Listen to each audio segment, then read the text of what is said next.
My name's Allison, I'm 38 and I'm from Warrington. My name's Rachel, I'm 35 and I'm from Warrington. For our family, secondary breast cancer has affected us because our mum's been diagnosed with the disease. She was diagnosed in 2021, so we are nearly 3 years into that diagnosis now. Obviously, going through that, the initial devastation, but still trying to maintain that hope and just living as normal life as we can, whilst also making the most of every single moment and making the best memories that we possibly can with her while she's able to. Not naive to the fact treatment can have such an effect on a person's ability to have a great quality of life, and just ensuring on those good days we make the most of it, and on those days where she's not so good, we've gone and sat in a bed with her and just had mum-daughter time and had conversations, made future plans for what we can do. She has somewhat of a list of things that she's wanted to do, and we're making sure that we give her as many of those opportunities as we can. I'd say as well, the major thing, mum's always been such a support to us all. We have a brother as well, and she's always been the strong sort of matriarch of the family, and it's been quite different to flip that round and sometimes need to care for her and check in on her, make sure she's okay, rather than the other way around. Before mum's diagnosis, we hadn't actually heard of secondary breast cancer. We weren't aware what it meant. When she was first diagnosed and she told us that her breast cancer had spread elsewhere, we were like, okay, what do they need to do? What's the treatment plan? And initially finding out that although there was treatment, there wasn't a cure, it was quite impactful really for us. We didn't realise, we hadn't heard anyone else talking about it. And I think even to this day, when sometimes you hear of people passing of secondary breast cancer, it's still referred to as just breast cancer. And I think it's really important for that message to be shared, what secondary breast cancer actually is and how it impacts people.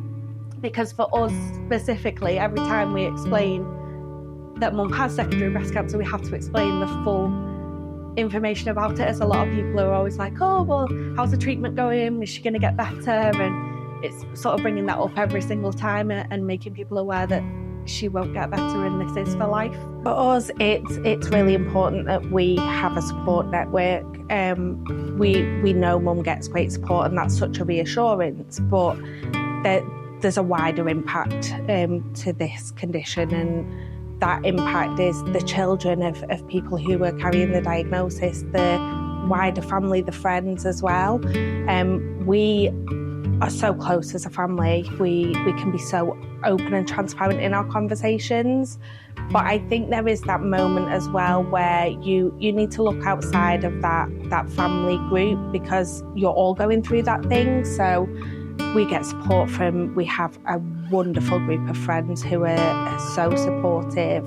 I have a wonderful employer who supports, whether that's last minute I need to go and attend a hospital appointment, or I'm just struggling, I'm having a bad day and I need to take some time. But also accessing charities like Make Seconds Count, the online communities, and just getting that sense that you're not alone. Other people are going through this, and there's people out there you can reach out to and you can talk to when you need to, is so important and invaluable. To advice for someone who's supporting someone who's recently been diagnosed with secondary breast cancer, I would say go out and find the information, access things like Make Seconds Count website has some fantastic resources and information on there. There's also a variety of other networks and information sources out there that can be accessed. Don't be afraid to talk about it, even if it's the tough conversation. We know that this is a diagnosis that there's no cure, and it is about treatment. But there is still hope, so it's okay to talk through what's coming and what's unavoidable. Find that space where you can do that. For us to be able to access charities and networks of people that were living through it and could explain it to us and sit and talk to us was just invaluable. it took a bit of that fear away for us, and to be able to listen to ladies who've lived 10 years with the diagnosis has just been incredible. And I think that's the main thing I would say is don't just read Google. It can be a scary place. Go out there and access other services, other networks, speak to people with the diagnosis. They've been more than open to speak to you about their journey. That's been incredible for us, I think. And I would say, yeah, just give yourself grace, give yourself time. Sometimes you can feel absolutely fine, and then one day something really strange can just completely flip you. But I'd just say give yourself grace in those moments and allow yourself to feel how you feel.